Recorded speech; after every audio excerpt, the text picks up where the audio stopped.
Thank you, Dennis. What? Welcome to the Prospectors Radio Show, the talk show for our community. Please welcome Rich Cooley, Ron Harrison, Indiana Gold Hunter Dennis Dayton, Kathleen Biffle, and your host, Tim Grimes. All right, everybody, welcome back to one heck of a crazy night here on Prospector Radio. We're getting hammered by all these nutty tornadoes and storms, so if something happens and you lose us tonight, that'll be the reason why. And if Dennis sounds like he's in a tornado when he gets in here, that's why he's dealing with it right now. So I'm going to go ahead and welcome all the co-hosts. Excuse me, having a little problem tonight. First off, I want to welcome Mr. Ron Harrison. How are you, Ron? Well, we're doing well tonight. Good. No weather down there, right? Well, the weather down here, yesterday was supposed to be 70% rain. And I don't even think it even got cloudy. Oh, see, so we're getting it this time, not you, right? Tuesday and Wednesday, they're calling for 100% rain, so right. We'll see what materializes. I just wanted everybody to know you're here because you're not in the chat room tonight, so we're trying a little something. We're hoping it helps with the Skype. Mm-hmm. So he's here, though, if you got something important to... So far, so good. I wanted to tell everyone that I'm hi, so I asked Tim if he would, and he did, and thank you, Tim. You're welcome. But we're going to try to stay out of the chat and see if that helps a little bit. See if it keeps his Skype signal strong, Yeah. We're working on the well. Mm-hmm. One of the holes, we only went down 3.5 foot and hit water. Oh, nice. But not nice, because you need to be a lot deeper. Nice, then, of course, yeah. You got to be a lot deeper than that. We want to keep going deeper. Yeah. Oh, yeah. So, and then we had some problems, and so we had to move holes, and we're going to probably have to move it again. Hitting some really big rocks, even though he can go down through the rocks. We're drilling a 6-inch hole. Oh, okay. And I got 4-inch casing to put down that I'll put the pump through. So, but we're working. That's what we're doing now is we're working on the well. Nice. Oh, good. Let us know when you get that all punched in and working, and getting you some water in there. That'll be nice, won't it? Get some water. I'm in here as soon as we get water. Oh, I bet. That's a key factor right there, having that water. We're already staying here. We come up about 8 in the morning and leave at 10 at night, so we're pretty much here, except to go down there and sleep and grab a shower, Right. Oh, yeah. Makes sense. Well, good. I'm glad it's getting done, so hopefully this week you get to where you need to be. And yeah, Dennis, just for you, we are using the toilet, but we're using the bucket method, okay? Just for Dennis. That is awesome. Well, Ron, thank you for being here tonight. You going to give us the metal prices later on? I sure am. All right. We appreciate it, brother. Yep. Thanks for having me, and let's get on with this. All right. Thanks for being here. Also joining us, we got Mr. Rich Cooley. How are you, Rich? Pretty good. How's everyone tonight? Doing pretty good. What you talking about tonight on Cooley's Corner? I'm going to have Darth Vapor on. Mm-hmm. And we're going to talk a little bit about a DIY segment for doing your own riffles. That's cool. Do riffle set, because I know some people are probably working on stuff, and I'm going to be working on it here soon. Mm-hmm. So we're going to cover a little bit about, how he made his set of riffles and what he used in the process, so hopefully he'll post some pictures here on the main page here, Darth. Why don't you go ahead and post some of them, especially that schematic that we're going to be covering for the different sizes. Right. So if he gets them on the main page before I have them on, that way everybody will be able to look at them. Yeah, I can pull them, drop them in the chat room, or we'll get them in there where they can just click on them and see them there, too. So that'll work good. So you're getting ready to go hunting this week, aren't you? Yeah, I'm actually leaving Wednesday. So Wednesday night I'll probably be at the cabin. So I might be around, I might not, depends. But I did get the carburetor put on the dredge, and basically what I did was I bolted it to the engine mount that's going to bolt onto my dredge, and then I screwed it down into 2 boards and put the boards on top of a big trash can. Okay. And then run the hoses down into the big trash can. Right. And filled the trash can up with water and fire in the hole. It was awesome, and it took off, and actually turned the choke off, and it stayed running, and I revved it up, and the hoses about shot out of the thing and got my buddies all wet, and they ran for cover, and I turned the motor off. Wow. And then we fired it back up again, and I idled it up, and it ran like a dream. So perfect. I drained all the gas out of it, and drained the gas out of the bowl. Nice. Drained the gas out, out of the tank, and so the carb was the problem. Yep. So I got it bolted on there now.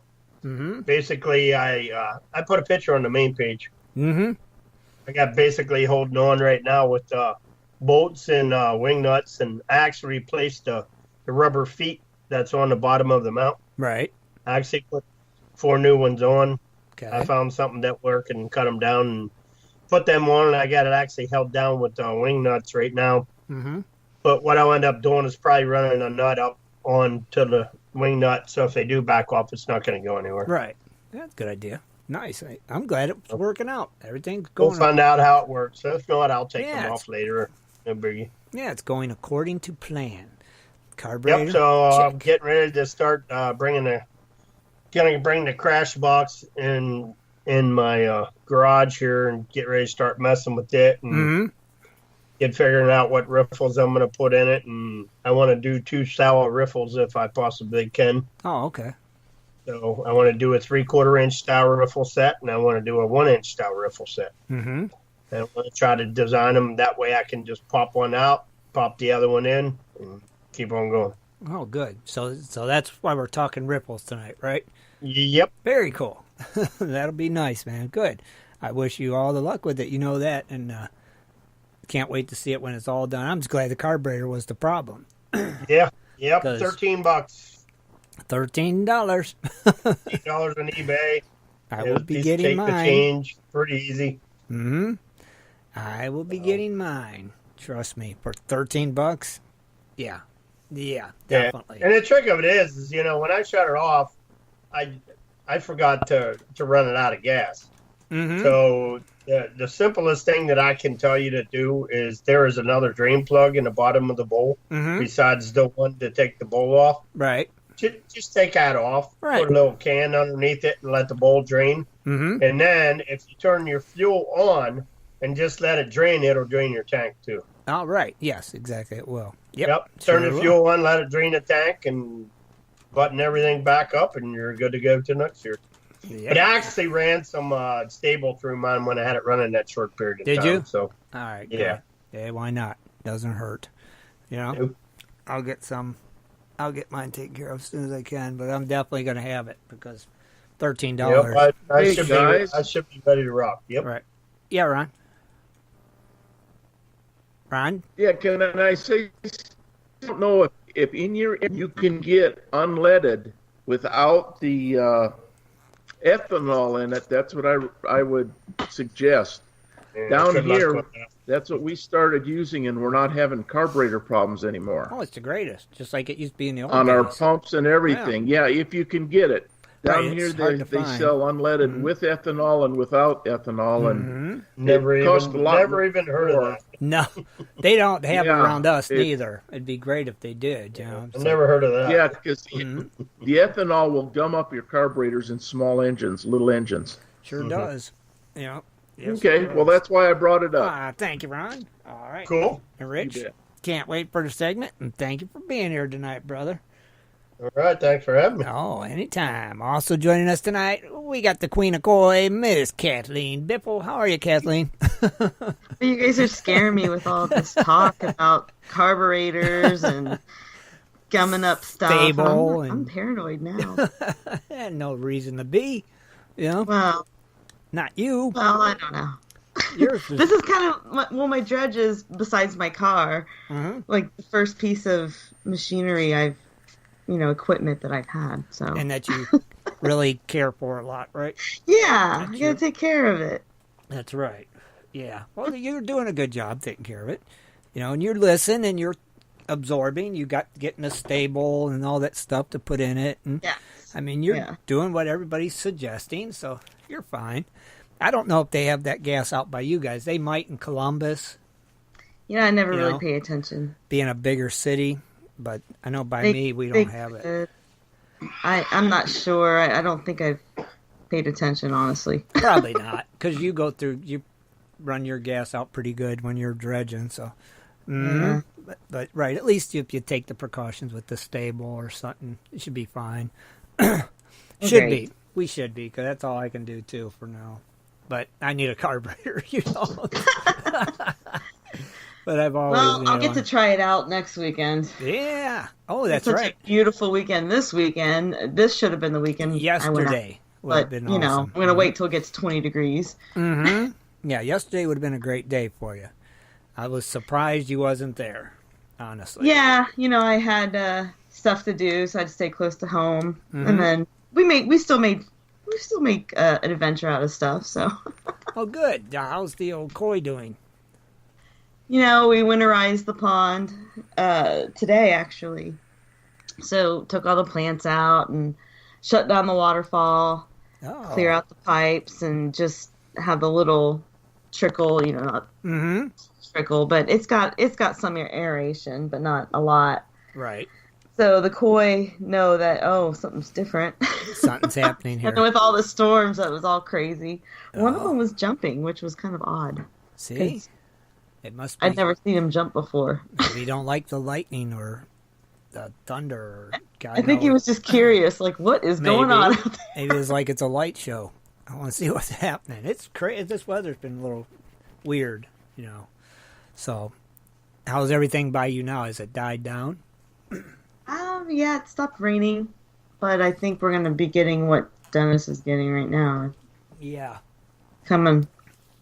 That's what it sounds like. It is heading your guys' way, I promise. I can hear it on the horizon. Oh, no. Dreading it. Excuse me. God, I'm kind of hoarse tonight, so forgive me. It's like I can't get this crap out of my throat. Sorry. Patrick asked about the high-octane racing gas. Oh, Is it bad for small engines? No ethanol. I don't know. I would not recommend it. I wouldn't either. It might burn the valves up, you know, because that's I wouldn't recommend stuff. it at all. No, I don't think I would either, because it's just wow. You know, other than Stabil, something else you can add other than Stabil is also seafoam. Seafoam, seafoam, yeah. That's right. Yeah, seafoam works very good for winterizing and things, but it didn't work for mine. No. Well, I put a whole can of it in. Excuse me, guys. Sorry.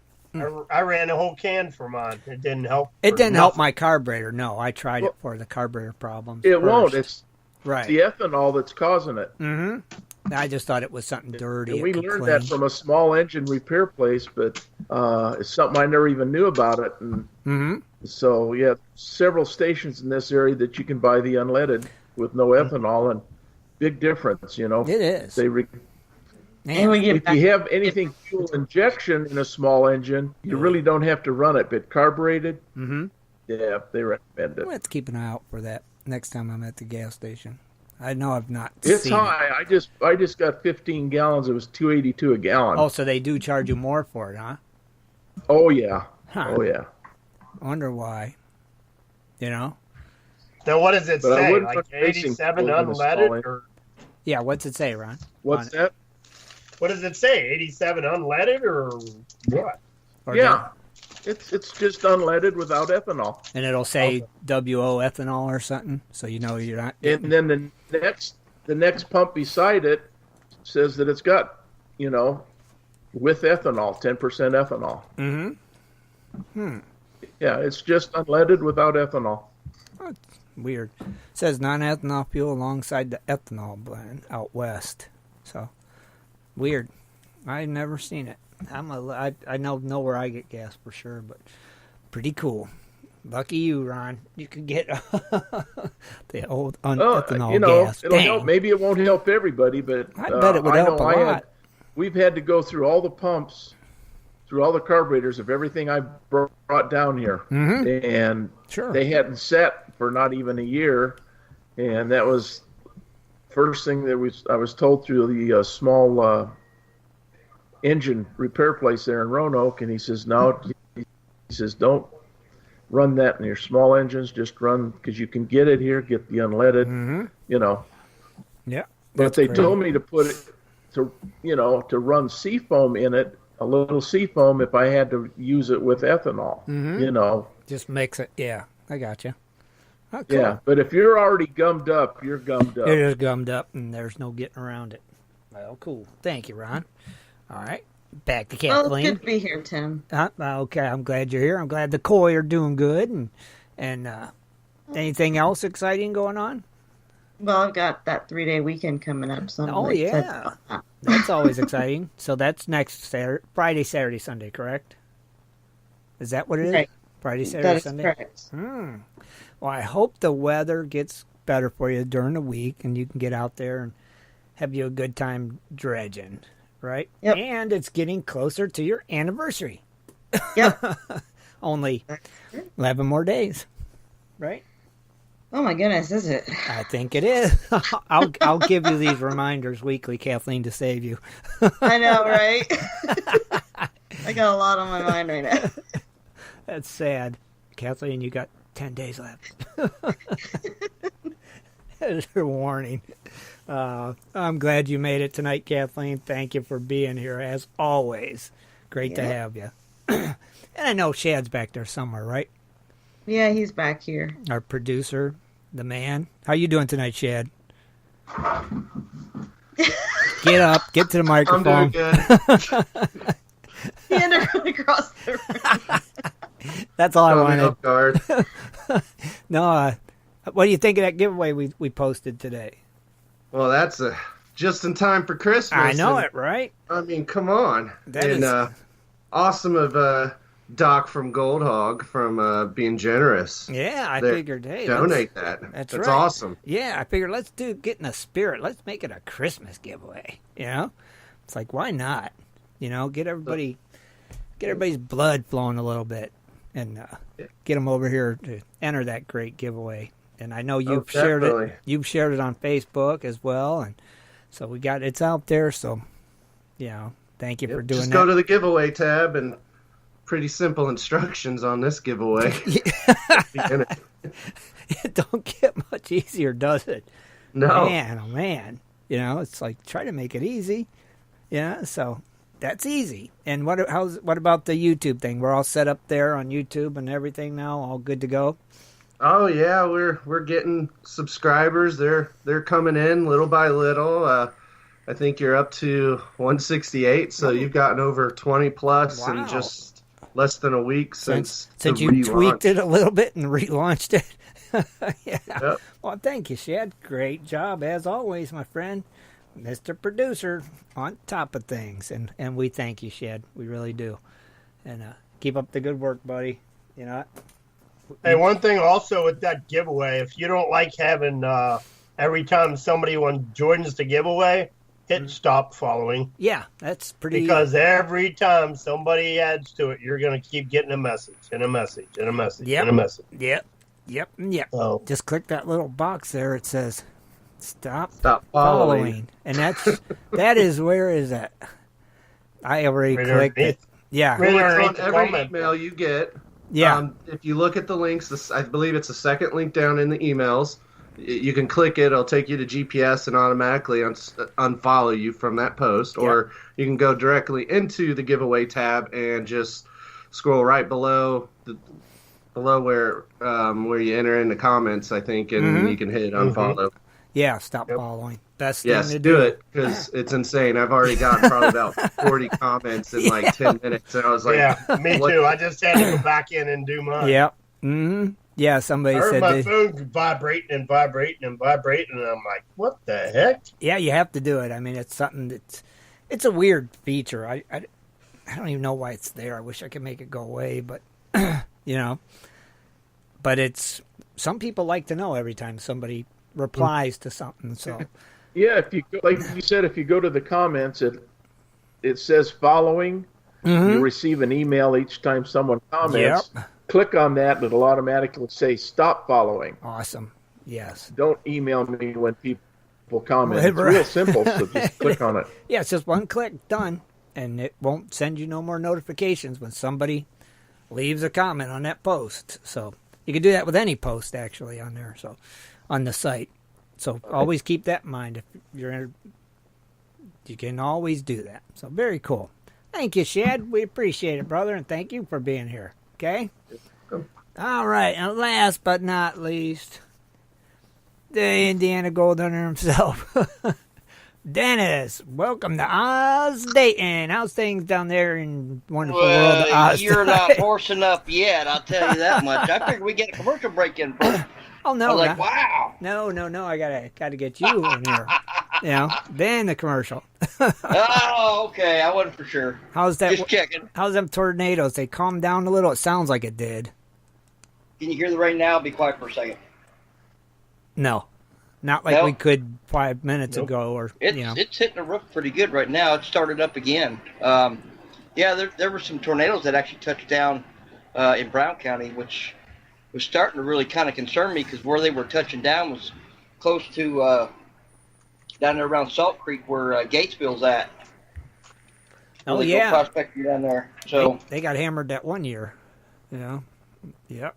Yeah. True. So, I guess a couple of them touched down, but I tell you what, something I did that I hadn't done in over 3 years. I went hunting this weekend. You went hunting? Went deer hunting this weekend. I'm going again next weekend. Man. Yeah. Look at you. Yeah, of course I shot and missed. Okay. And Derek, he got a little 4-pointer. Mm-hmm. Hey, but I took it into the processing for him, and that thing's going in my freezer. I was gonna say that's meat in the freezer, baby. Did it have blue tongue or not? No, it didn't have blue tongue. I didn't think just so. where it bled out. So what did you miss, Dennis? You were shooting with a bow, or? My crossbow, yeah. My dumb butt got a little bit excited after 3 years, and I'm trying to shoot through a little bitty tiny hole through all this brush.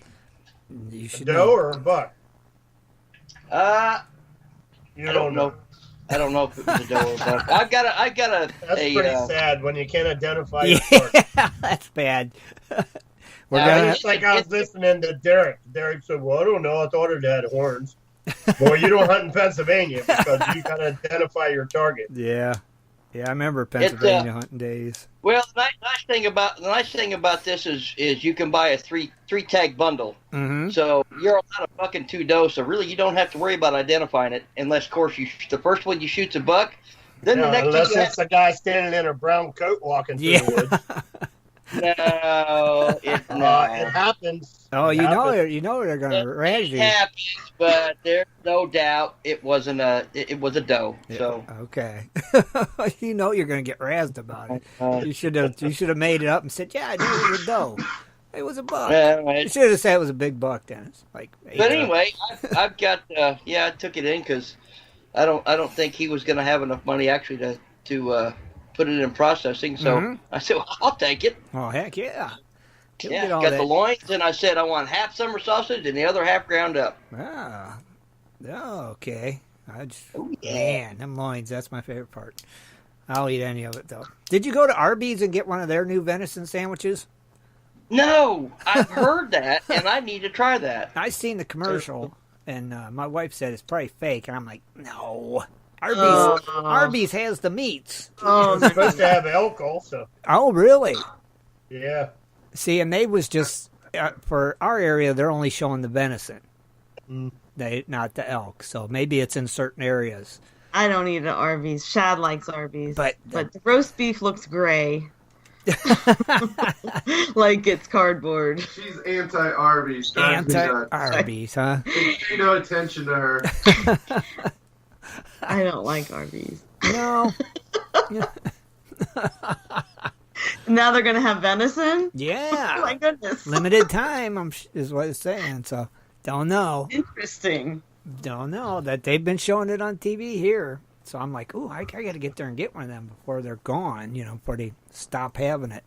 So, I just wonder if it tastes like... but I'm going to have to try it. I'll make my own venison sandwiches. Well, I don't have none. I'll be making my own too now. Well, I don't have none either. So, I'm going to have to go to Arby's because they have the meats and just try an Arby's venison sandwich. Well, I tell you what, not only do we find gold at the pit, that's where we were deer hunting, was at the pit. Man, you talk about... Oh, wow, that's deer cool. Galore, oh my gosh. So, yep, prospect and deer hunt and fish all in the same place. That's like Disneyland, baby. Oh my gosh, you're not kidding. I'm telling you. Wow. That's cool. That is Yep. cool.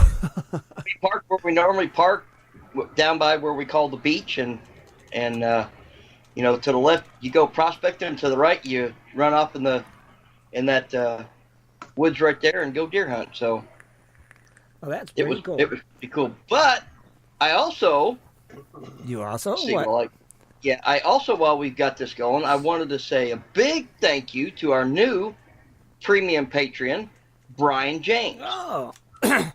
Yeah, welcome, Brian, and thank you for believing in us and what we do, my friend. And actually, Brian just joined the Crony Club today, too.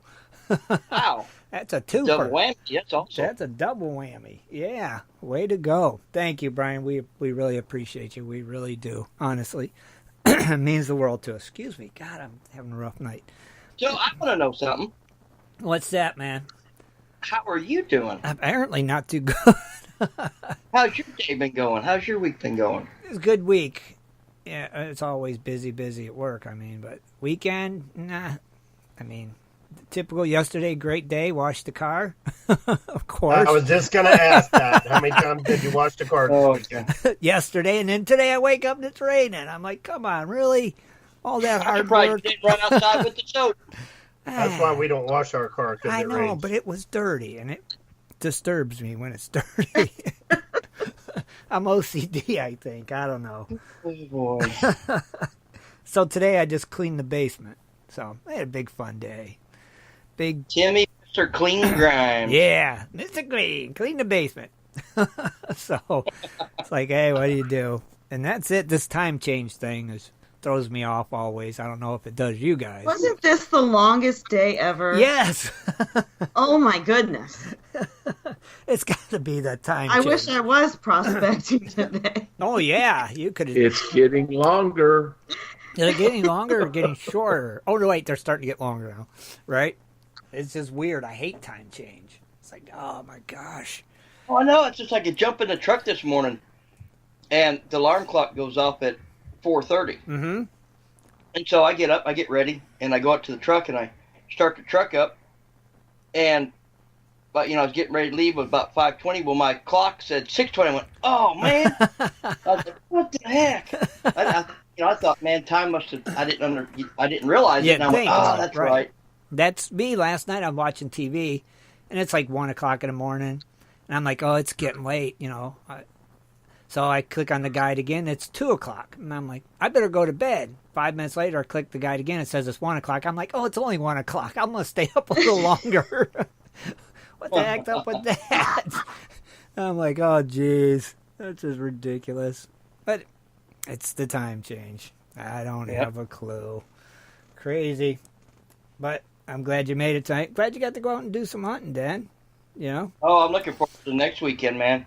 It's just all the rubs and scrapes that we're seeing, tracks. Mm-hmm. I've never seen so many deer tracks in one place in my life. Mm-hmm. Oh, that's cool. Hopefully you'll get a big one, man. Oh, that's what I'm shooting for, man. Yeah. Heck yeah. That'd be great.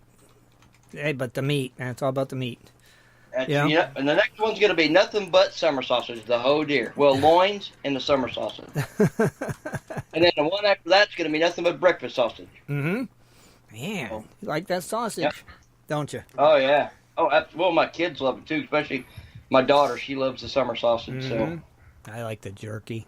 Jerky and the beef tips and the loins and the everything. Yeah, I could have had jerky made, but I love the jerky. God, I do. Just good. I had the summer sausage made with cheese in it. Oh, see, I don't like that, though. I could have had the jalapeno cheese or the cheddar cheese. I was like, no cheese, because it's not natural. Deers don't have cheese in them. Mine does. I don't want no cheese in my deer meat. Mine does too. Don't have cheese in them. No. Deer dogs. My deer dogs have cheese in them. Oh, no. Deers don't have cheese. And they taste better than regular dogs. Oh, gosh, no cheese. No. No, I do like that deer sausage. My brother always brings it to our house at the holidays. And it is good, I know. It's gone, like, within 15 minutes. Do you guys agree deer is better than cow? Yes. Okay. It's healthier. It is but not healthier. from Arby's. No. It's healthier for you. It is Deer meat healthier. is healthy. It is. Oh yeah, it's really lean by and far. Good for your heart. Mm-hmm.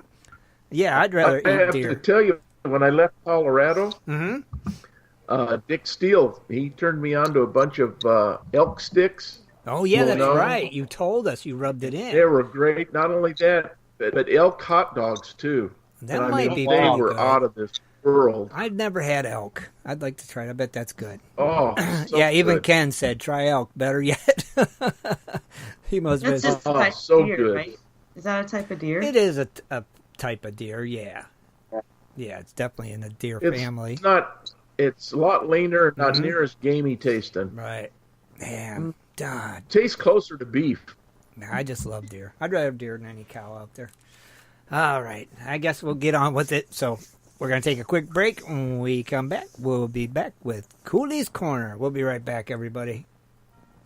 Do you like to mine for gold? Enjoy prospecting a nice crack in the bedrock? Enjoy getting outdoors to camp, fish, hunt, and hike on your public lands? You plan your trip, load the gear, grab the dog, put the family in the truck, and drive off to a locked gate. A sign says you cannot enter or access your own public lands. Mining claims and public land owned by we the people are being designated as off limits by our own government every single day. Are you concerned about the direction our government is going? Are you tired of seeing no access, no entry signs on your lands? We are, and we are fighting back. We are AMRA, America Mining Rights Association, the fastest growing small mining advocacy association in America. AMRA is a 501c3 not-for-profit formed by miners, hunters, off-roaders, retired military men, and women to stop the insanity. AMRA was formed to educate, unite, and help the small miners and public land users on their rights. Rights given to us by God. Do you want access to great mining claims? For a small tax-deductible donation to their Miners Legal Fund, your family gains access to proven excellent mining claims across America for an entire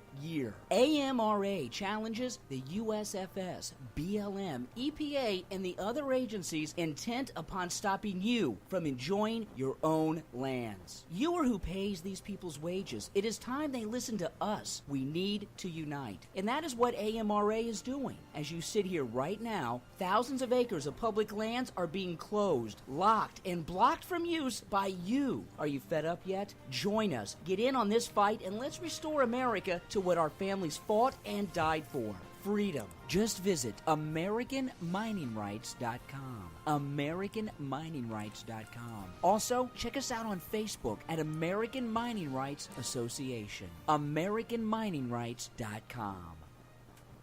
Just stopped by on my way home to show you all my gold. You've been digging into some Jimbo's gold pay dirt. Yeah, Jimbo's gold made me a hero. Huh? Got an amazing idea and supplies on sale from Jimbo's website. With bad weather, bored kids, and stressed wife, I threw a panning party for the kids and their friends. All the moms got a break, kids had a blast. Hero. Happy kids, happy wife, great gold. That's why Jimbo's Gold is always my first choice. Did you teach panning or share your prospecting knowledge? Then you are our hero. Tell us your story for a chance to receive a hero's reward at www.jimbosgold.com/hero. Welcome to Cooley's Corner. Join Rich Cooley as he talks about equipment, new products, and so much more for all us prospectors and treasure hunters. Here's Rich. Good evening, everyone. How are we doing this evening? Welcome to Cooley's Corner. We're going to have Darth on here, Darth Placer, which Tim's going to add him here in a little bit. He's here. He's here? Yep. Hey, Darth, how you doing, buddy? All right. Hey, Darth. How's it going, Kathleen? Darth, what's happening? Thanks for being here. All right. Yeah, we're going to talk a little bit about basically DIY section.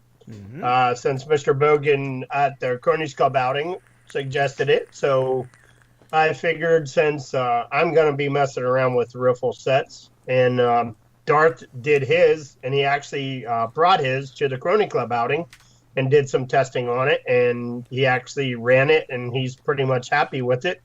So I invited him on tonight to he posted it on the main page, and this is basically a graph that he had. I think Ken actually had one on of it before, but actually Darth kind of redid it and put the measurements and everything in there so everybody could see it a little bit clearer. Mm-hmm. So how about that, Darth? Yeah, the technical drawing I put up, that was from Ken's pencil sketch he had on GPS for a while. I was struggling a little bit to make heads or tails of some of the measurements and the dimensions, so I ended up just drawing it out. So I knew exactly how much metal I needed to buy. I think that's actually in the DIY section already, I believe, if I remember seeing it in there. But this is the newer version, so. Yeah, I touched it up since then. But yeah, I built this out of just regular bar stock welded together. I bought a nice long length, a 1/2-inch wide bar stock, flat, and some smaller pieces, 1 1/4 inch, 1 3/4 inch. And it was a little tricky to weld them and get. It's a pretty accurate 45-degree angle. It came out at. It's, plus or minus 1 degree, which I didn't see it making too much of a difference. It was a little tricky to weld them like that and keep them at that angle and keep them true and keep them square. And it was a lot of playing around with magnets and pieces of woods to use as like shims to hold things in place and holding until I had everything right. And then once I saw everything was lined up good, then I just commit to it and kept welding back and forth, side to side, trying to keep everything from heat warping, which sometimes will happen when you weld. You get the metal so hot, it's expanding, and then when it contracts, you kind of really have no idea which way it's going to go. And a couple of them did bow and in different directions. And for that part, I was able to use a good old hammer and just look down the bottom of all the riffles and basically true it with a hammer. And it came out about as damn near square as we get. I know basically over the years, I've talked to different people about riffle sets and talked to Ken about riffle sets. And, we're always said, do you set them from low to high or do you set them from high to low? And your particular set, this is exactly how you set it up. You went from what? Oh, originally I went from high to low. And what did you find? I was reading a lot of studies on it, and this one, what the guy said made a lot of sense. And he's saying he doesn't understand why all the sluice boxes don't have riffles from high to low. And after I built the set like that, I understood why. Basically, the first 2 1-inch riffles, by the time the water and the current slowed down enough, it already skipped over 3 riffles or so before it hit another riffle again. It kind of like got the ramp action going. Okay. So of course all those riffles, they packed up, and it was a bad day. I didn't have much gold to show for it. So okay, I cut down each section because the way I had built it was 3 1/2-inch riffles, 2 3/4-inch riffles, and 2 1-inch riffles. Okay. So I put them in more of a traditional configuration and started from the smallest height to the highest height, all the ways down. I had to cut them out in sections and re-weld them because I had I forget what size bar I put along the side. I believe it was a 1-inch bar to keep all the riffles in place. And I had to cut down that 1-inch bar and keep the at least 2 of the riffles together and just reorganize them, weld them back together, and then hit them with the grinder to cover up the boo-boo. And all was good. I added some standoffs on the top of the riffles that you can see in the picture and put a piece of flat expanded over that. The reasoning of that was to keep all the rocks from hanging out in the riffles, which, if anyone here has dredged, you get that a lot. You'll get a good-sized rock, and it'll just hang out there. It'll be down out of the current, and it'll just be disturbing the flow inside the riffle. Right. So I figured I would go ahead and do that, and I did, and it did work, but I still wasn't quite too pleased with my gold recovery on that run. Mm-hmm. I see. Also, you added those V's in there too. Yeah, those are the standoffs. That's what the flat expanded metal sat on top of. Oh, okay. And the thing with the flat expanded was I was a little worried that it was affecting the flow and making it possible for some smaller stuff to skip across the top of that expanded, and by the time it fell, might have made it a little less effective in the sluice. So I decided when I did the Ohio trip to knock them out, take expanded off the top, and I added. It was a little hard to find, but I was able to get a really good heavy-duty half-inch raised expanded metal, which I put under the riffle then. In the picture, I was just using this expanded metal you get from Home Depot for doing like curved masonry work or okay. mud wall, where you need something to grip the plaster. Mm-hmm. That was another thing I think that was affecting some of my recovery on the previous runs. So when I hit Ohio, I was kind of gauging off what you were getting, because we were pretty close together where we were dredging. Mm-hmm. And from what I saw, it's right now everything is holding its own now. It's recovering the right amounts, and there's just too much in the tailing to go through to really test. I mean, I was doing pans, but it's hard to go, test pan, 5 yards, 6 yards of dirt, rocks, and all the other junk. Mm-hmm. Well, I mean, we knew there was gold in that area anyway, so I mean, we just had to find the right spot. So, Yeah, considering I wasn't hitting any clay, and it looked like someone had previously been in that spot, I was really pleased with the amount I actually did get out of there. Plus, all the lead and everything we were finding too was nice. I know in the future that it is catching pickers and all the other good stuff. Yeah, Sam and I was actually right on the other side of where we were, right to the right, where, me and you were. Sam and I was right on the right of that. I mean, probably not even 5 feet away from where we started that hole, Okay. And so. Usually that's the worst spot, has the easiest access. Yeah, if you actually look in the blooper reel there on YouTube, you can actually see some of the bloopers with actually Sam and I in the hole, and then our producer got in the hole there with us too on the interview, and we actually you can actually see where there was grass there at one time, because we had the grass right there, it was real tall grass. So yeah. Another thing I added right before I did the Ohio trip was I originally started out with using 7-pound heavy-duty expanded metal for my rip, and that's more like what you see on the large commercial wash plants. Mm-hmm. It really take a beating. The metal they make it out of starts off with 1/4-inch thick steel, which that has to be a hell of a process to watch them make that, perforate it, and then actually expand it. Mm-hmm. But it's really aggressive stuff. The only problem is, a lot like Clarkston riffles, it has to be at just the right angle and just the right water speed, and it's a little temperamental. And that's what you have underneath your punch plate then? Well, now, yeah, and it's actually coming out from the punch plate. Okay. It's right basically next to the first 1/2-inch riffle. And it's at the same 45-degree profile where it just butts up right to it and keeps that uniform profile across the top. And it seemed to work really well. Another thing I did with that 6-inch section was I actually took the grinder to it and flattened out the top of it. Because like I was saying before, the profile of that of any expanded metal is almost like a Clarkston riffle. Mm-hmm. I figured, well, I like the way a Hungarian design works. Well, why not just flatten out the top of it?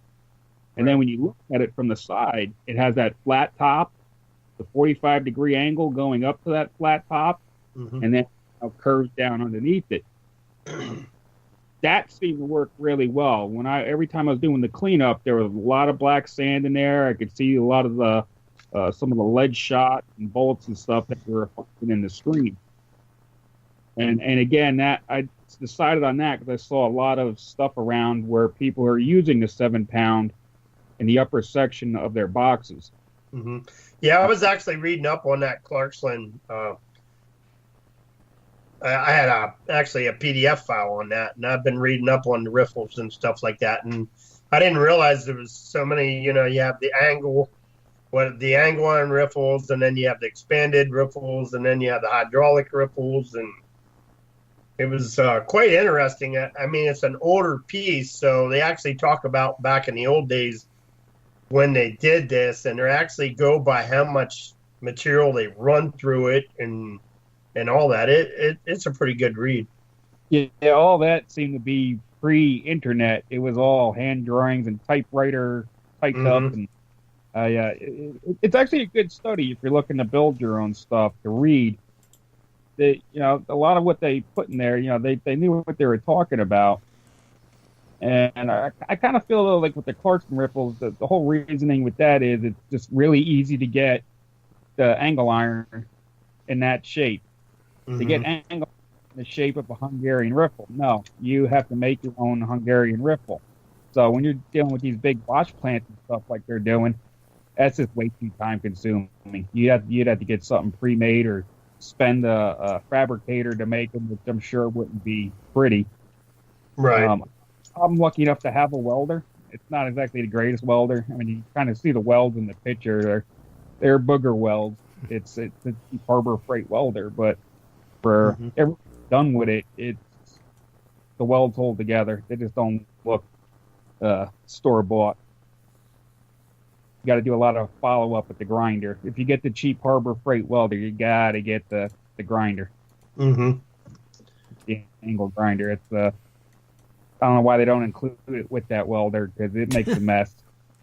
It does. They'll have all these little splatters all over the metal, and it really hard to get a good bead with it. Grinder included.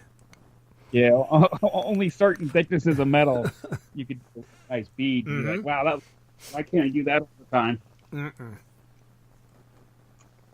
But yeah, I'm hoping to go out this next weekend because I got a 3-day weekend for Veterans Day, and I will get pictures of this new setup I have.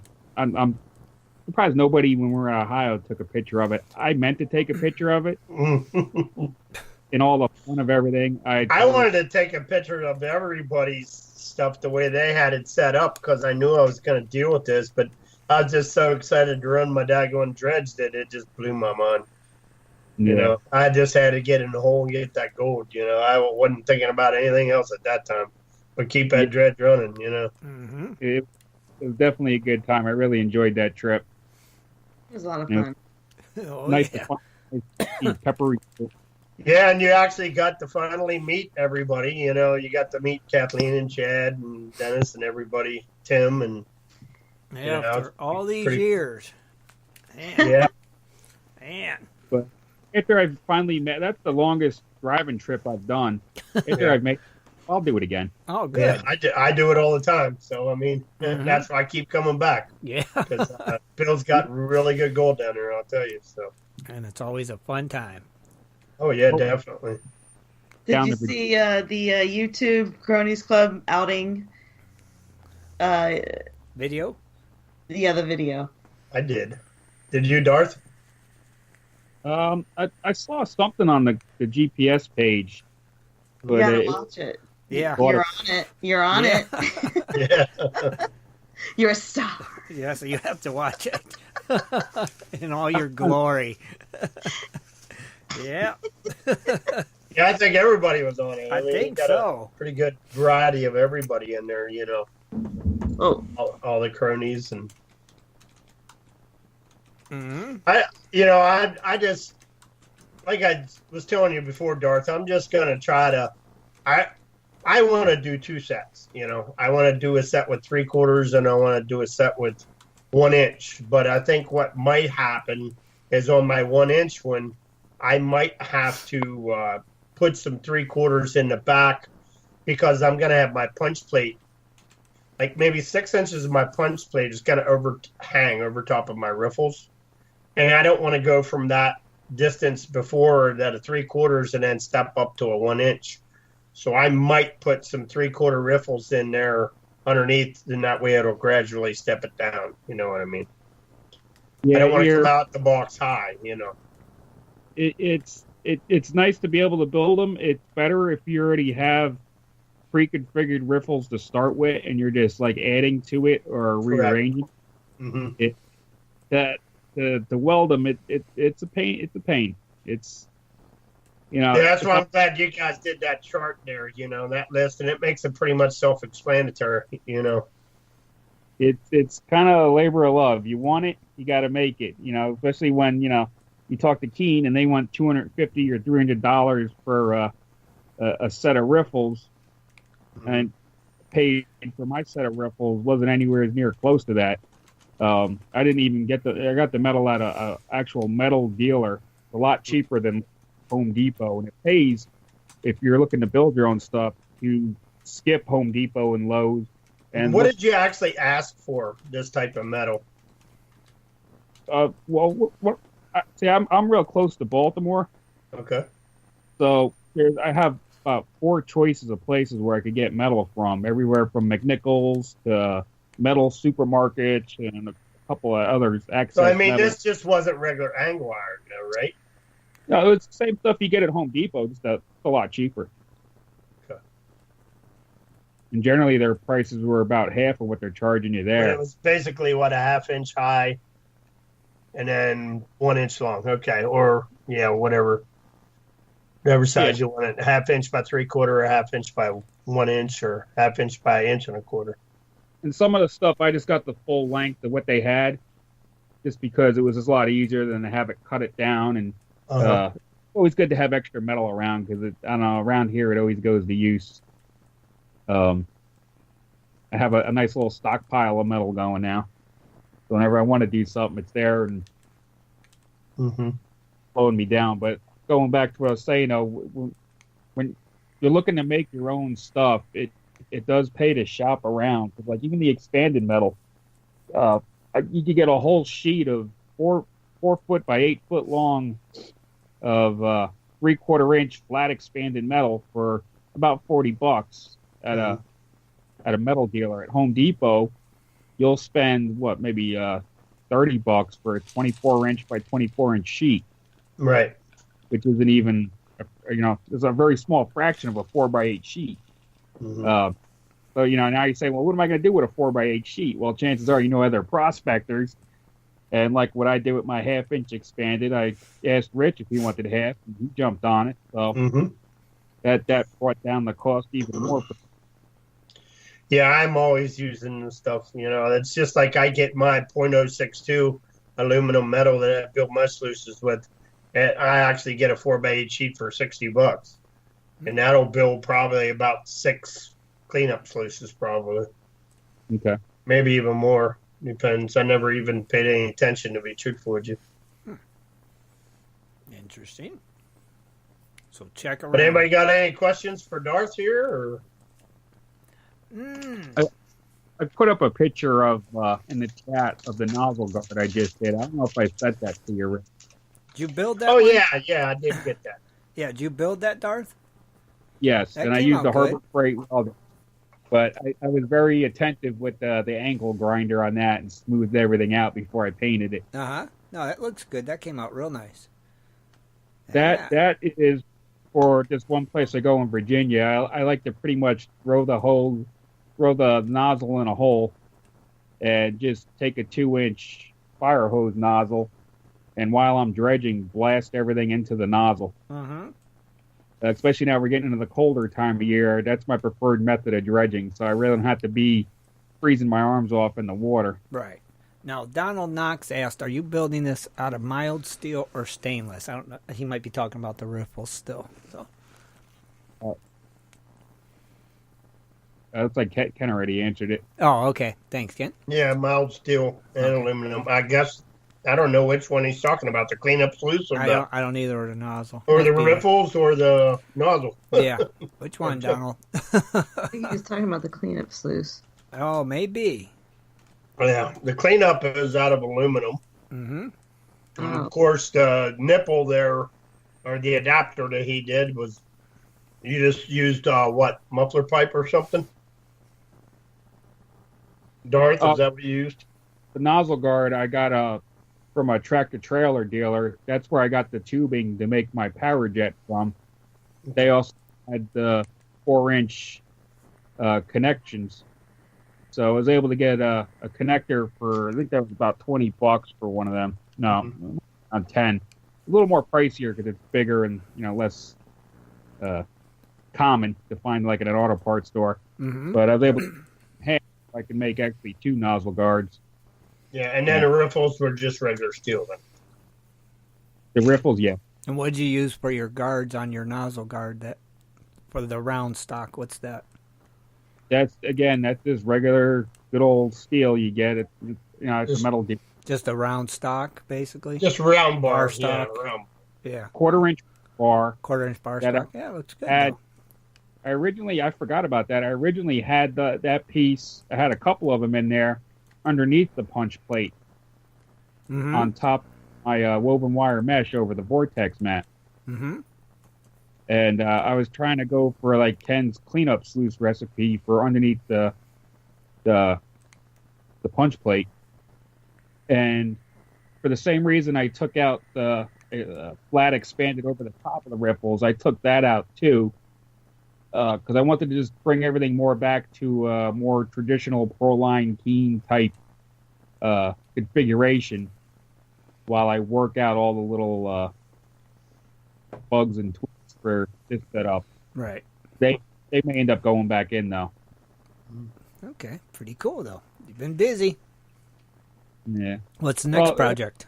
I don't know. Whatever I couldn't tell you. Couldn't tell us yet. Huh? Oh, I'm sure it'll be something. Mm-hmm. Yeah, winter's a long time, so. Yeah. And Darth usually likes playing around with his welder and stuff, so I'm sure he'll figure out something. Mm-hmm. Are you? My next project is going to be making a garage. Oh, okay. And, there you go. Be a lot more enjoyable. Yes. What about maybe a upgrade on the welder? Yeah, I see that coming. I think it's time I get something better. Something that's DC current, not an AC current. Mm-hmm. And that's the problems with the cheap Harbor Freight welder. It's an AC current, so it's really making a lot of splatter and a mess out of the welds. Mm-hmm. Well, we know you'll get through it. It'll be all good when you're done, for sure. Yeah. Very cool. And Rich, anything else you guys got? No, I just want to thank Darth for coming on the show for a DIY segment. I appreciate it, buddy. Yes. No problem. Thank you. Thank you, Darth. I enjoyed it. Yes. Before I go, though, I got to thank Ken because throughout all my build, he was a major help. Mm-hmm. If I've ever needed any kind of advice, I know I could always count on him.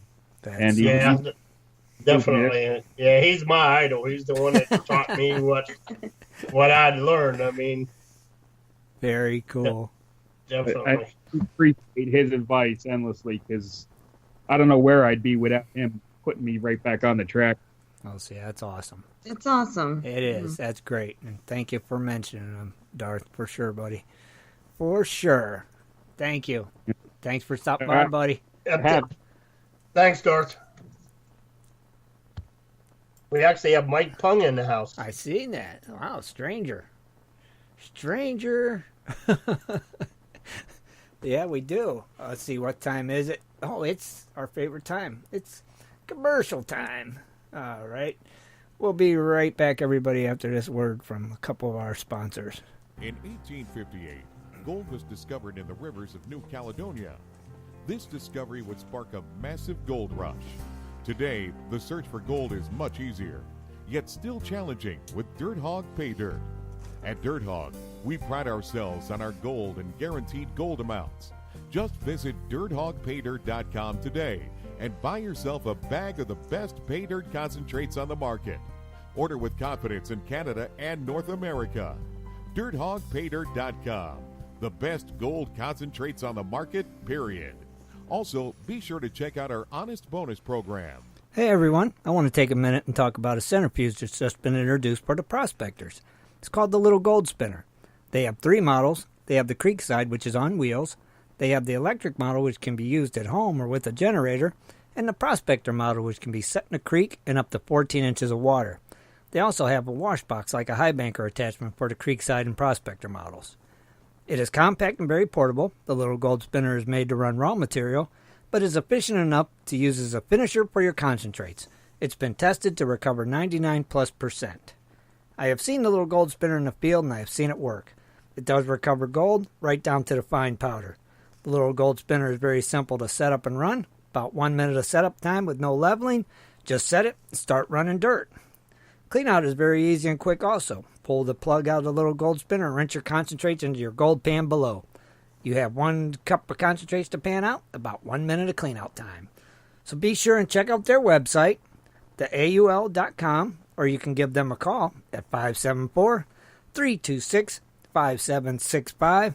The Little Gold Spinner is completely made in the USA. And remember, if you're going to dig it, get it all, theaul.com. If you're interested in gold prospecting or treasure hunting as a career, hobby, passion, or just something you're interested in getting into, you have to visit goldprospectorspace.com. At goldprospectorspace.com, you'll find forums, chats, videos, blogs, sections on dry washing, metal detecting, high banking, and so much more. At goldprospectorspace.com. There's a store, classifieds, and at goldprospectorspace.com every Sunday night at 7:30 Eastern Time. Tune in to Prospectors Radio, the talk show for gold prospectors and treasure hunters. GoldProspectorspace.com is a social network with thousands of members, and everything you need is at GoldProspectorspace.com. Sign up today and get connected to others who share your love of gold and gold prospecting. Let the treasure hunt begin at GoldProspectorspace.com. GoldProspectorspace.com. All right, everybody, we're back. Hey, Ron, how's the metal prices doing tonight? Well, it's looking like the gold went down a little bit. It's down $8, $12.68. Silver $16.80, down 32 cents. Platinum is $9.21, down $5, and palladium's $9.97, up $2. But that gold, it's started a little dive, hopefully a slow downward trend. Let's hope it's slow. Yeah. Let's hope it just takes a little turn this week and starts going back up.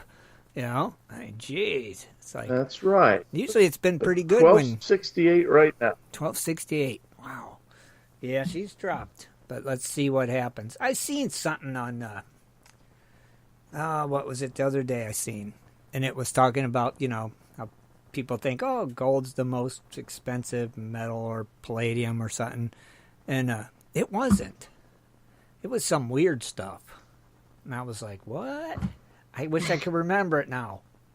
Yeah, it was very strange. Yeah, I don't have a clue. It was nothing that we've ever kind of heard of. It was real weird. And I think man put the value on gold. Is that what it is? Yeah, I think you're right. I think I remember what it was. It was like antimatter. That is the most expensive substance per gram. Is like antimatter is the most expensive. Yeah. So if we could learn to mine, if we could mine antimatter, we'd be set. Yeah, it was like crazy price too. Like I don't know, $500,000 a gram or more. It was like nuts. It was crazy. I'm sure them figures aren't correct, but it was weird. And I want to ask everyone to, keep all these folks in all these towns thoughts and prayers going on. I mean, they just had that new shooting tonight in Texas, 26 dead and 20 wounded. And then they had the New York where that guy run over the bikers and the joggers, and the Las Vegas. Man, it's a mess out there right now. It's crazy. What's happening with this crazy So keep all those folks in your thoughts and prayers. Yes, will do. It doesn't have to be a big town. That Texas town where the guy went in and shot up the church, I mean, there's only 400 in the town total. Mm-hmm. Yeah. See, that's strange. ain't it? I just don't know what's wrong with people anymore. This world is just, man, people just need to learn to love one another. That's the problem, you know? Not all this hate that goes on in this crazy world, but I won't get started on that. That's not why we're here. So crazy, but I'm with you, Ron. Yeah, definitely. We keep them in our prayers for sure. If no one heard the newest thing that happened, like 11:30 Texas time today, approximately, and guy went in shooting up a church. What was it? What was it last week? A Walmart or something? Wasn't that last Sunday? Well, it was a guy. It was a radicalized Islamic idiot that rented that Home Depot, that small truck of theirs, and ran it down the joggers path, running over joggers and bikers, and I thought there was one at Walmart too, or something last week or the week before. Well, there was, there was. I think 2 or 3 people shot there. Yeah, the guy walked in the store and shot, I think, 3, and then walked out of the store normal as could be, and got down the road, and cops finally caught him. That's crazy, ain't it? It's nuts. Man, I'm telling you, what is going on with this nutty world we live in? Right? That is just nuts. I'm telling you. Okay. Wow. I don't know. So what else is going on, crew? I mean, come on. You guys. Well, I told you we're going to go out this weekend, and I decided where. Carrie and I and Shad are going out this weekend. So we're really excited about that. And then our trip, does anybody else want to make any more guesses? Oh, that's right. The old guess-a-rooney. Where you're Getting going. Closer. Oh.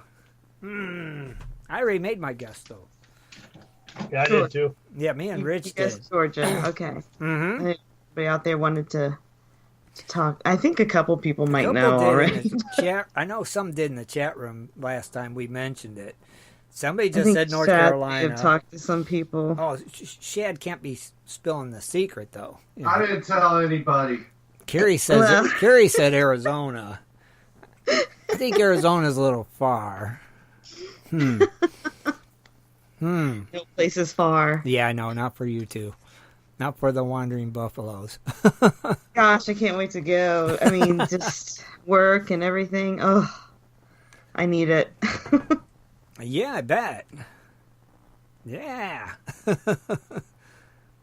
Well, we have to winterize the camper, so that'll be just like camping without, primitive camping again. Yeah, but did Shad ever fix the hot water tank? Yes, he did. We got to use it once, and now we have to winterize the camper. Once you get the hot water tank fixed, that's bad, right? Well, it was nice to use it, and then the heater, and I got to use it once this season, so we'll use it again. I mean, the heater definitely. Yeah, definitely. So you get it winterized, but are you going to need it winterized where you're going? No. Oh, so maybe Carrie is right. Maybe it is Arizona. Dum dum dum. Dum dum dum. They are the wandering buffaloes, and they do wander. Man, come on, somebody else got to have a guess. Dennis, Ron, me and Rich already guessed. I guessed last week. Oh, you did? I'm sorry, Ron. I didn't remember. Yep, East Tennessee. Oh, that's right. You said Tennessee. You guessed East Tennessee. There's a lot of gold over there. Tennessee. I don't think they've ever prospected in Tennessee. That'd be a good reason to go. Yeah, I guess it would. I'm looking at my notes. I want to see. Dang it. Well, we'll see. Yes, I want to know. I can't wait to find out. Inquiring minds want to know. All right, guys, here's a question for you from the chat room. Somebody was wondering if Mercury attracts non-ferrous or does it just stick? If mercury attracts what? Non-ferrous. I guess that would be, does mercury attract non-ferrous metals, or does it just stick? I don't believe mercury attracts non-ferrous metals. I think mercury just... Well, what does non-ferrous metals mean? Well, I don't non-ferrous. Let's see, non-ferrous. What would non-ferrous be? Crap. We should know this stuff. I don't. It's not gold. Right. All right, somebody in the main chat room, help us out here. If you know this answer, call in. Yeah, like a magnet. Right, see, right. The mercury does not attract to... The only thing I've ever seen a mercury attract to is gold, right? It doesn't, attract to iron or... Yeah, non-ferrous metals is like aluminum, copper, brass, lead, zinc, stainless steel, electrical cable. And mercury will not attract to them, right? I don't believe Shouldn't. it does. No. No, it doesn't. It just, mercury only attracts to gold, right? As far as I know, yes. I mean, Ken's in the chat room there. We'll see what he says. But yeah, they're saying, non-iron, non-magnetic, non-iron, right. So, does mercury attract to non-ferrous? No, I'd say no, it does not. That's just me. No. I'm looking in the chat room, though. Oh, I agree with you. Mm-hmm. I don't know the answer to that. But now Patrick says it will stick to copper, but it sticks better to gold. That is why they used it on copper plates to make amalgam. Yeah, copper attracts mercury is what Darth says. Darth just said copper attracts mercury. So. Copper attracts mercury. I can't even speak. Yes, it does. Let's see. Mercury. Yeah, everybody's saying mercury sticks to copper. And gold sticks to mercury. Right, definitely does. We all know that one. Mercury sticks to copper. Yep, okay. So hopefully that helped answer her question. She's in our Spreaker chat room, and she said she's been trying to get this question answered. And all right. So hopefully that helps. There, very cool. Hopefully that helped her. So what else? Let me see. We got Dennis. Where's our Snapple Fun Facts been? Did you quit doing them? No. Well, we haven't had none in how long? Weeks? It's been a while. It's been quite a while. Several weeks. Oh, it's been quite a few weeks. So they got a couple thousand. Yeah, I know, right? How can he forget to do this? All right, we're ready. Okay. Now I got to turn on the light, guys. I know. Okay, here we go. We have... What'd you call it, a fun fact? Yeah, I always do. Okay, well, I had to snap a real fact. Facts. I always call them fun facts. Number 315. It says, no two lip impressions are the same. Mm-hmm. Okay, that makes sense. Next. Just like a fingerprint, I guess. Uh-huh. And we have real fact number 1304. And it says, North Korea and Finland are technically separated by only one country. North Korea and Finland only separated by one country. Are technically separated by only one country. Technically separated. Russia? South Korea? I don't know. I wish they had the dang answers. This is like Jeopardy without the answers. They didn't give you the answer? No. It'd have to be China, wouldn't it? Why don't they give us the answer? Tell you? Yeah, they just tell you. China to the north and South Korea to the south, so... Where's Finland? South? Finland is north, though. Is it north? Yeah, it is northern, ain't it? North Korea and Finland is separated by Russia. It might be Russia. Why don't they give us the answer? So someday we're Google it. I know. Google it. Google it. We're always got to Google these answers. Correct answer is Russia. Russia. Somebody just put that. Timothy Caldwell put Russia in the chat room. Thank you, Timothy and Shad. God, at least some of you guys are smart. Man. Was it Russia? Yeah, it was Russia. Ding, ding, ding, ding. Oh, Kathleen, you said that. That's right. Very good, Kathleen. You paid attention in class that day. I must have been absent, obviously. Kathleen, have you got a name for tonight? Let's give away a gold pan. I most certainly do. Let's give away a gold pan snuffer and vial from our good friends at MakeYourOwnGoldBars.com. The rules are like always 1 minute, 30 seconds to answer in the chat room that you are here. Kathleen, what's that name? Oh, Stivers. What is it? Say it again. Daryl Stivers. Daryl Stivers. Stivers. Stivers? Hold on, I gotta try to find him here. Ivers. So is that Sievers? No, Stivers. Stivers? Boom, boom. All right, send a shot room. There it is. Dun, dun, dun, dun,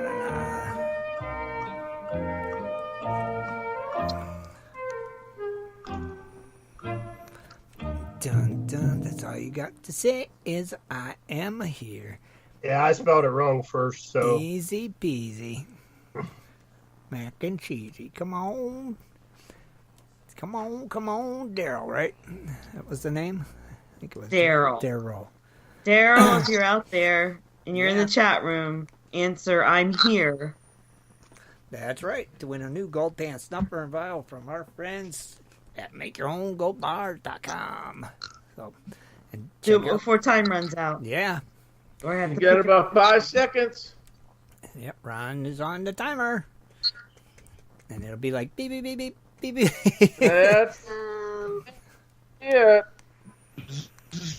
Is that it, Ron? Like I hit the stop button. Oh, you hit the stop button. It's over.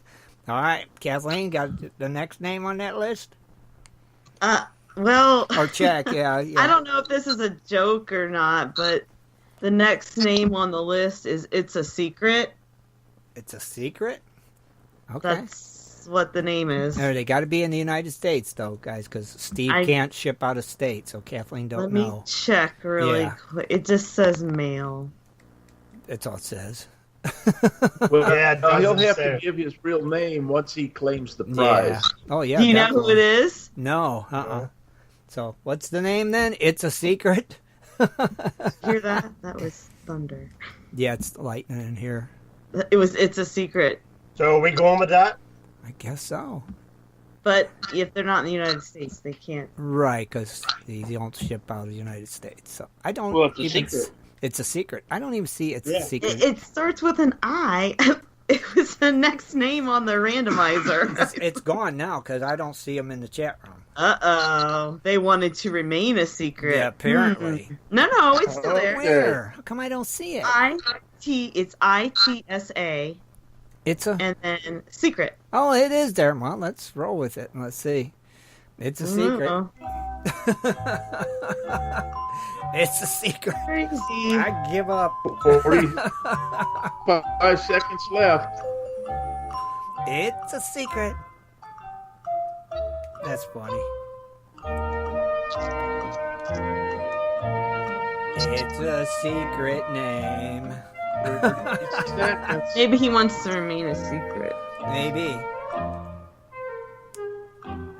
It's a secret. All right.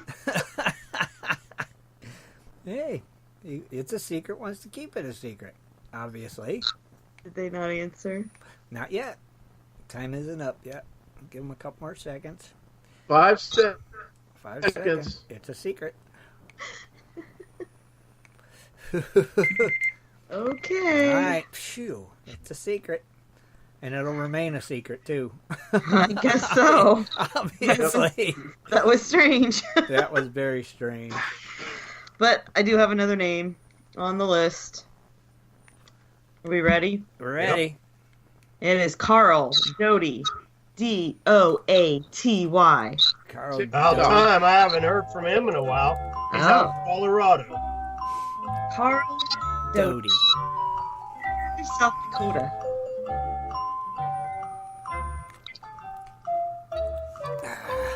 There he is.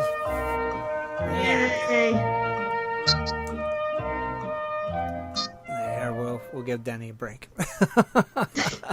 Goodness gracious. That was tough. My goodness.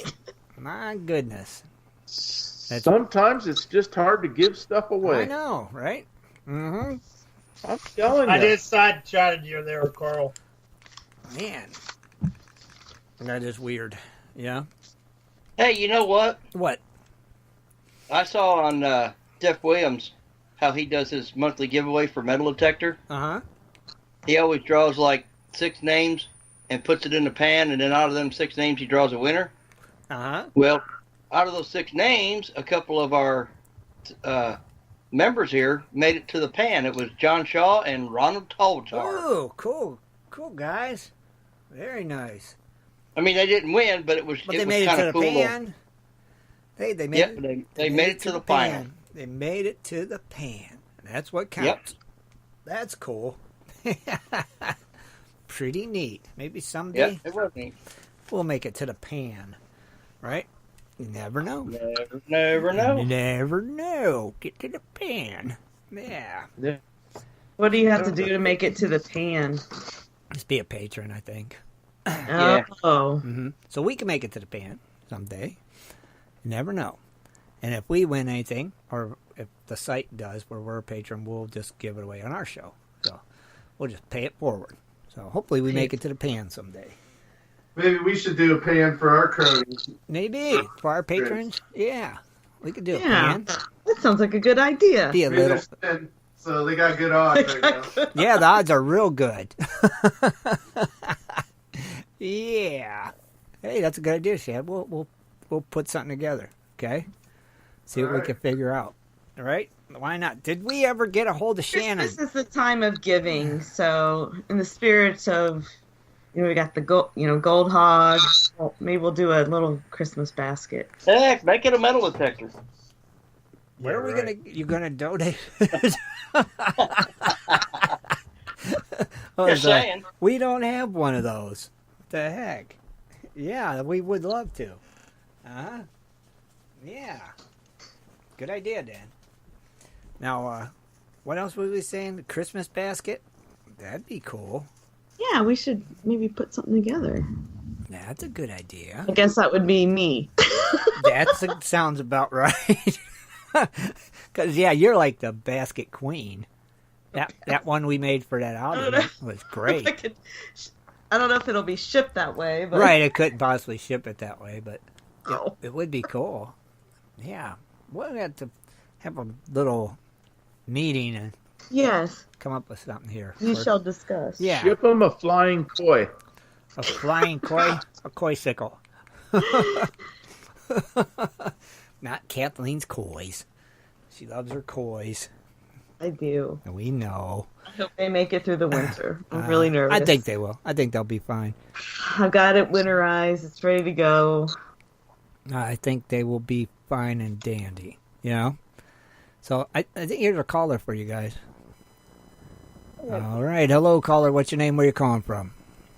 Hey, Tim. This is Keith from North Carolina. How you doing? Hey, doing good. How you been? I'm all right. I had a little tip to give y'all what I do when it gets cold weather. I carry 2-liter a gallon warm water jugs from home. Pour those in my suit and then zip it up and then get in the water. It helps you nip that chill off first thing, Oh, that's a good idea.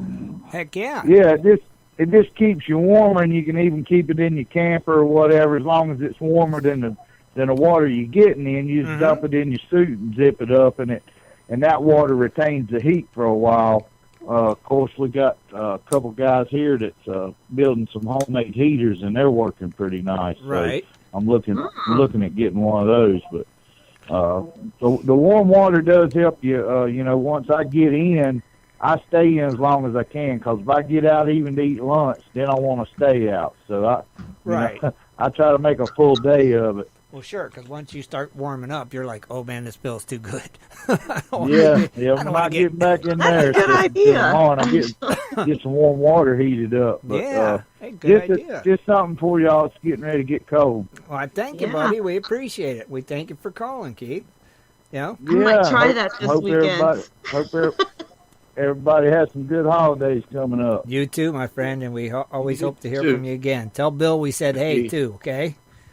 Hey, I'll sure do it. Thanks a lot. All right, thank you, Keith. Take care, buddy. All right, bye. All right, bye.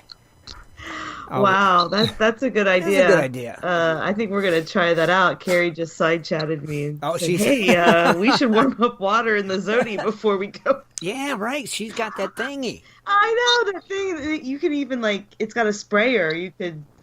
You can stick that tube in and just pull the trigger and warm yourselves up and then jump in. You guys, Heck yeah. yes. Oh, that's the way to do it. Oh, you guys are doing it. We're trying it out. You guys are doing it. I still say get one of those portable blow-up hot tubs and just put it in the middle of the creek and you'd be good to go. Now, I like that idea better. We'll be polar bear in it. Mm-hmm. You'll be polar bear in it. I can't wait to see the video from it. It's going to be cool. You know, I think they pulled the porta pots from Bill's, didn't they? Yeah. Yeah. They did. Yeah, this weekend. The neighbors are going to be pissed. The what? The neighbors. Yeah. Just remember, if you go there, you can't get in until noon on Saturday because they do their laundry. Right. No more until noon. Yeah, laundry day. Is that all weekend or that laundry? I think it's on Fridays. Is it Wednesdays and Fridays? They need Friday. to post a laundry schedule so we know. We must have ruined her day that day then. Yeah. Yeah, somebody's got to post a laundry schedule so we on know. Saturday, we were in there at 8:30, 9 o'clock. Yeah, I think Saturday's fine. It was just Friday. Oh, Friday. Friday's laundry day, Rich. You got to get it straight. Write it on your calendar. Yeah. Friday's laundry. So good luck with that. That's odd, ain't it? Don't be. Oops, I forgot. Sorry, you cannot prospect till afternoon. I got to do my laundry. It's like, really? Okay. And you own this creek? Interesting. That's a first. I've never heard that one before. Ever. Never in my life. And probably never will hear it again. I don't know. Strange. So did anybody watch Gold Rush? No. Oh, yeah. I'm catching Oh, up you on did watch Wicked it, Ron? tonight.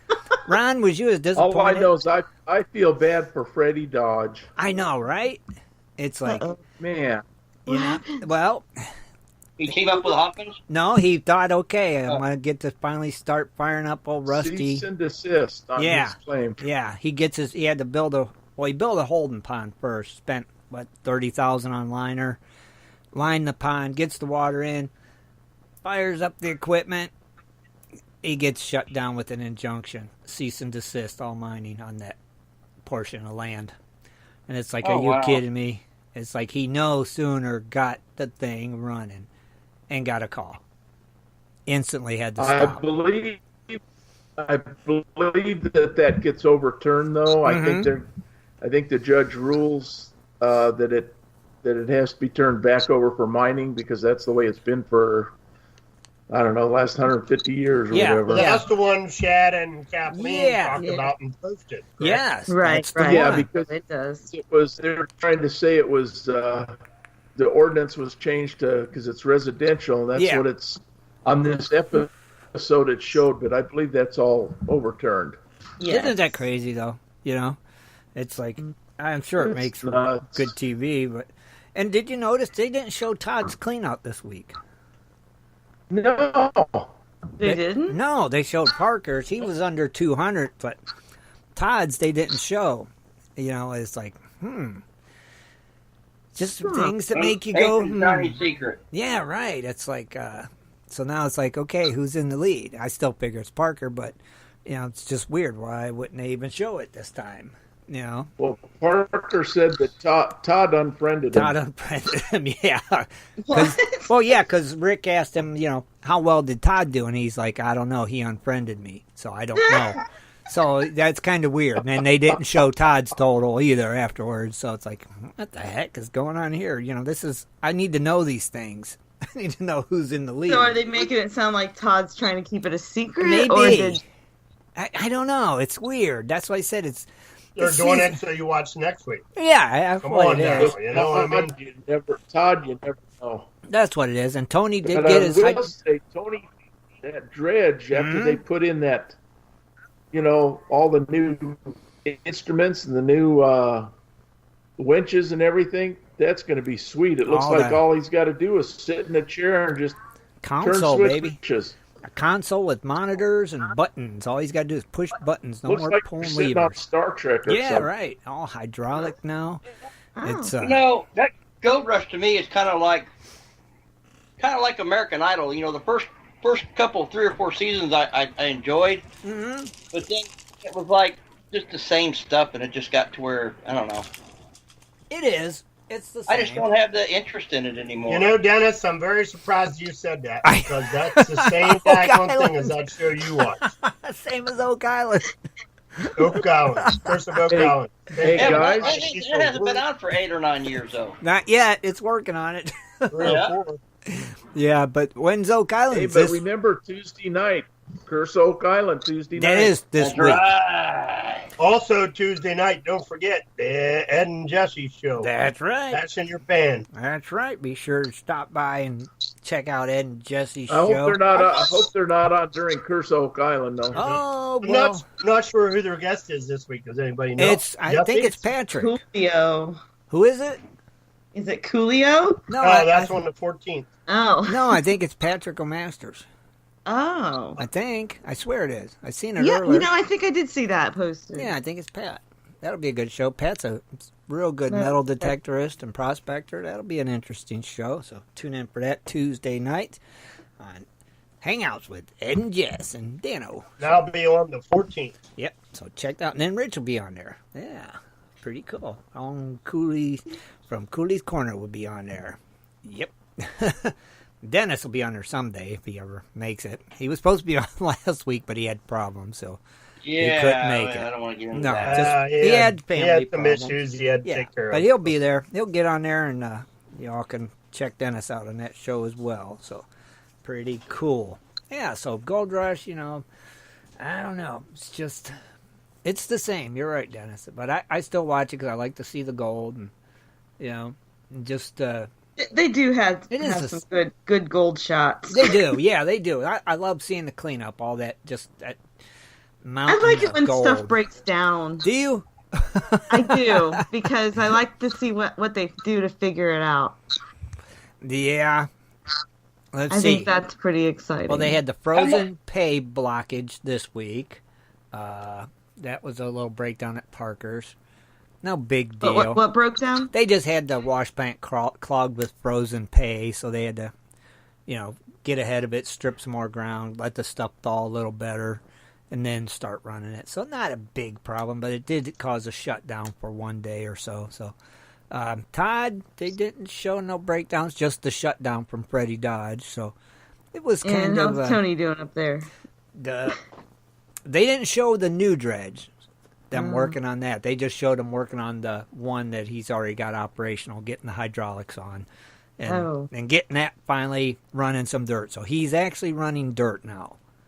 So that's good. So next week, Tony will actually be in the numbers probably. See what kind of gold they got from the first week. And that'll be cool. And I guess we'd need to... Dennis, I guess since you're the big Oak Island man, I think you need to... start reporting on Oak Island on Sundays. I'll do the spoiler alert for Oak Island. That's right. I think you need to start doing that. Yeah. Yeah, I agree. Yeah, because you are the Oak Island man. And When does it start, Dennis? This Tuesday? Mm-hmm. Yeah. Yeah. So it starts Tuesday, right? Tuesday, yeah. And you know what, though? I'm predicting that they'll find at least 4 big pieces of wood this year. I concur. I think you're right. I think they'll find a minimum. I think they'll find a petrified piece this time. At least. All right, here's a caller for you guys. All right. Hello, caller. What's your name? Where you calling from? This is Jonathan Perrette. Hey, what's happening, Hook? Hey, how you doing? I got a little information for Shad and Kathleen. They were asking about Tennessee or saying something about Tennessee. Uh-oh. So this is for them, and basically I've seen 2 or 3 different things on it, but it's Coker Creek in the northeastern part of Tennessee. But anyway, this is what I'm seeing here. Modern methods of equipment and renewed interest in prospecting are sparking a modern-day gold rush in the area. The Recreational Gold Company has a camp located at Coker Creek Village and offers camping, lodging, home-cooked meals, hand-on prospecting classes, and local trips. The Tennessee Gold Belt lines almost immediately within the Cherokee Nation's National Forest, where panning is allowed. Sluicing, dredging, and other prospecting activities require a special permit. Be sure to contact the district ranger before undertaking any prospecting activities to determine specific regulations and minerals ownership status. Prospecting on private lands requires the landowner permission. Prospecting or dredging on private property does not require a permit. So, right. Good to know. Doesn't the GPAA have something near Croker Creek? There's a lot of gold up there. Up there in Croker Creek. Yeah, I think so. You could contact Richard Robinson. He'd let you know. That's his neck of the woods. You know? Yeah, I'm looking that up. The most information I found was in the GPAA claims book. So, and that's this year's book too. So they do the have newest something one. up there. Okay. So they do. So that, I think you just gave the spoiler alert there, Hook. I think you just told us where they're going. No. I think Ron was right. No. Okay, no. Okay. All I heard him say was Tennessee, so I wanted to mention what information I had and stuff and what I was looking at. Okay. All I mean, it was a contender. Okay. But I can say that we're not going to East Tennessee. Okay. Phew. But that's good to know. Man. Sorry, Ron. Sorry. Sorry, Ron. So, okay, each week I'll right. tell you where it's not. Oh, yeah, it's a good idea. Tell us where it's not. Yeah. Okay. Awesome. That All one right. is. That one, No, it is but it not. was a contender. All right, cool. Well, thanks, Hook. All for right, calling and well, I letting just us know. wanted to call in and at least let them know that because I heard her mention it. So Thank you, brother. Yeah, thank you. We appreciate hey, it. no problem. All right. Nice talking to all of you. You too. Everybody be safe out there. You too, brother. Bye. Thanks, John. Take care. Bye.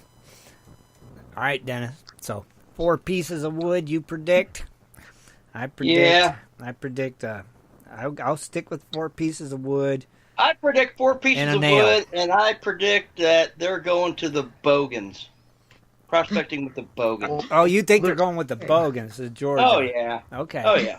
All right. No, that's. Where did I say, Kathleen? Did I say? I thought I think you said Georgia. I think I said Georgia too. Yeah. Yep. Yep. I think so. All right. Well.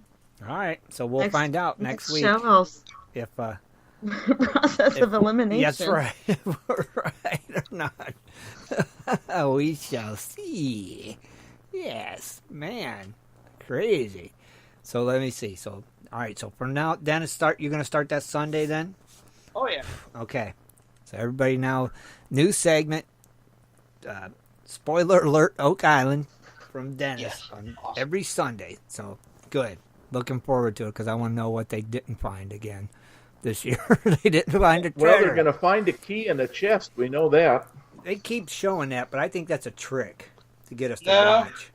No, they said they hit a treasure this year. We probably won't find out till the last episode, but... Right. Right. It's one of the shows I would watch the very, very, very last episode. That's what you really got to do. You could just wait until the end of the season, watch the last episode, and you'll get So I could have closure. Oh, you would, though. Because they recap everything, and then it's like, bam, okay, here's what we found, and where are we at for next season, and...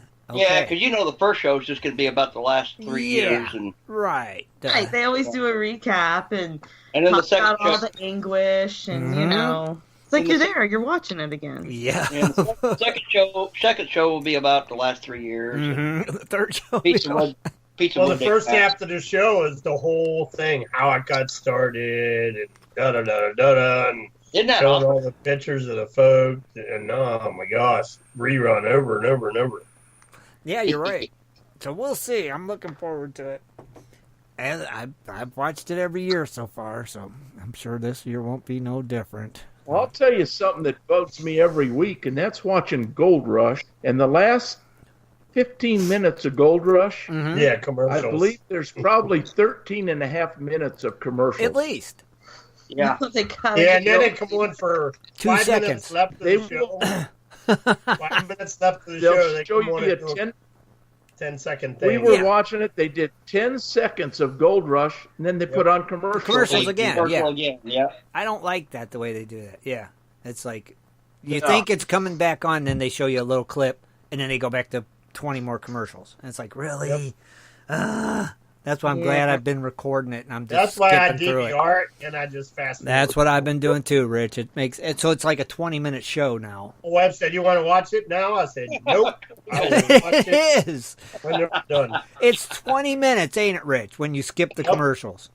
Yep. You've turned You an just hour fast show forward all the into way 20 through and minutes. then, Yep. Yeah, you're done watching it in 20 minutes. It's over. It's yeah, like 20 minutes. done. Yay. So that leaves you 40 minutes left of your And life. about 30 minutes for a 2-hour show. Yeah. I had to just finish watching Wicked Tuna Outer Banks. I finally just finished You it. finally got caught up on that? Yeah, I got a lot of catching up to do. Yeah. Obviously, if you just got caught up on that. And I haven't Wicked. watched Bering Sea Gold yet, the winter, so Oh. Okay. I got to do that too. That was good. Then the new episode, Kathleen. Don't forget to watch the new episode. New episode. Wicked Koi. Oh. Wicked Koi. Starring. I like to go I'm waiting fishing. to see if their dogs start kissing the koi. It'll happen. I know. Did you see Wicked that? Koi in the Outer Banks of Ohio. Yeah, it'll happen. Starring Kathleen and Shad Biffle. They already look over the side at him. On the dogs Buffalo do. One. Look over the wall at him. Oh, it's nuts. We've lost our minds tonight. What else is new, right? Man, oh Well, man. storm's starting to roll in Ohio now. Again. Thanks, Getting Dennis. back out there. Thank you, Dennis, for sending the storms to us. We appreciate it. It's already got there that quick, huh? Yeah, they're getting here. Starting to Yeah, bite. the winds were crazy. They're getting Fast. Kathleen first, and they'll get me later. After. Watch out for tornadoes, man. Them things are packing tornadoes with them. They have been all day. It's been nuts around here. Like I said, they told us take shelter, and the sirens was going off, and I'm like, oh man, come on. Went outside, and I'm like, I think it's done. And that's good. So yeah, be listening and weary of that if you're in the area. So Yeah, I guess what you guys got hit from that Dennis Staskowitz. I can't never pronounce his last name. Staskowitz or whatever. There in Ohio. Dennis. Yeah. He, I guess, was driving around showing some damage or something from a tornado that hit somewhere there in Ohio. Oh yeah, wow. And Is he in like northwest Ohio? Northwest. I think so. Yeah. Mm-hmm. yeah, I get a kick out of him every morning. He rants about this bus that honks at him every morning, and he finally posted a video of the bus. He went outside, and sure enough, he normally said the bus gives 3 honks, and this horn is loud on this bus. And then he says, it looks like a sheriff behind or a cop behind that bus, because I guess he'd been complaining to the school and the police or something. I don't know, but sure enough, it drives by. He said, "Well, I'll be darned, that is a sheriff. Wouldn't you know it?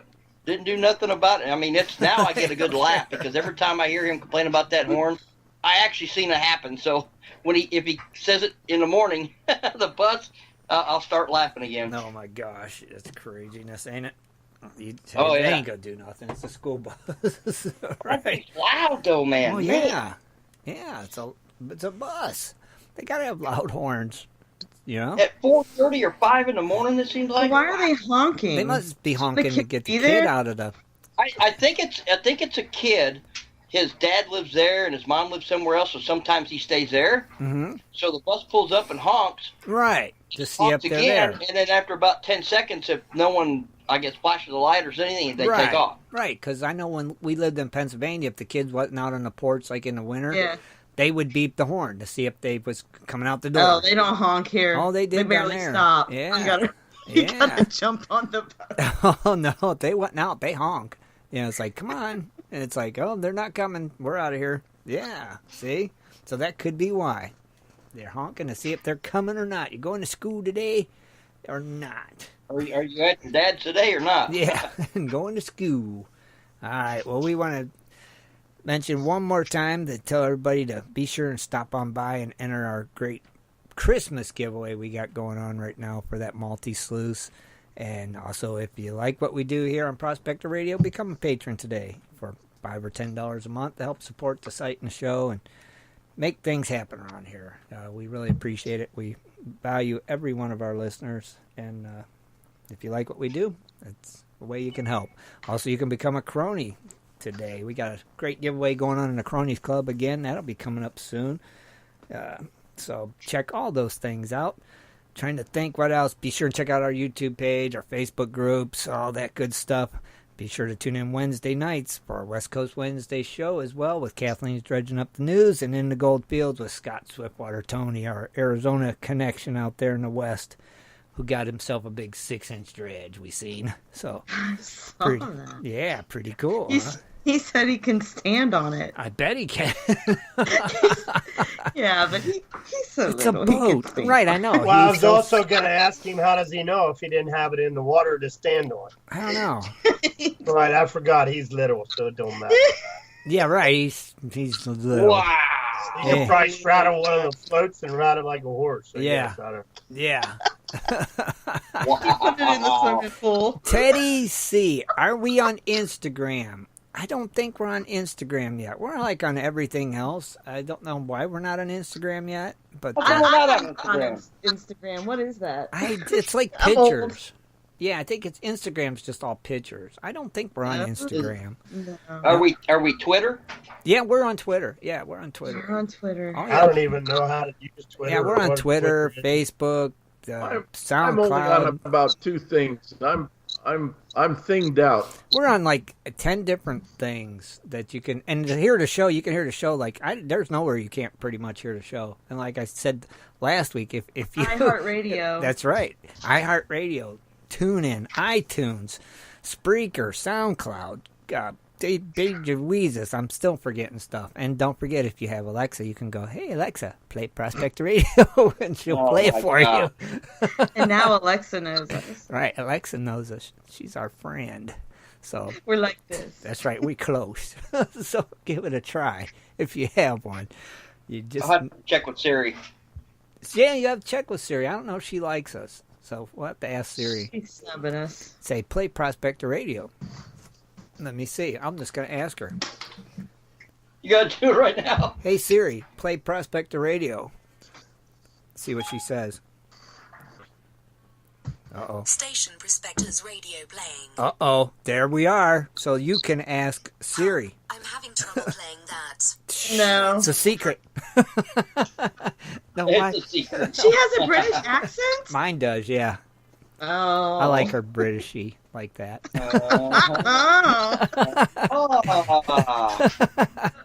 Yeah. Oh, yeah. It's all good. Oh, yeah. Weird art. Yeah, it gets stranger the later it gets, you know. Well, we are used to it being an hour ahead. Right, it's like 10 o'clock-ish, actually, in our world, but it's not. It's 9. But we want to thank everybody for tuning in this week. And like we said earlier, be sure to tune in Wednesday night for West Coast Wednesday. And on that note, I guess we're out of here. Have a great night, everybody, and a safe week. See you Wednesday. Good night, everybody. Good night, everyone. Good night, everyone. Be sure to tune in next Sunday at 7:30 for another great show. For updates and more info, please go to www.prospectorsradio.com.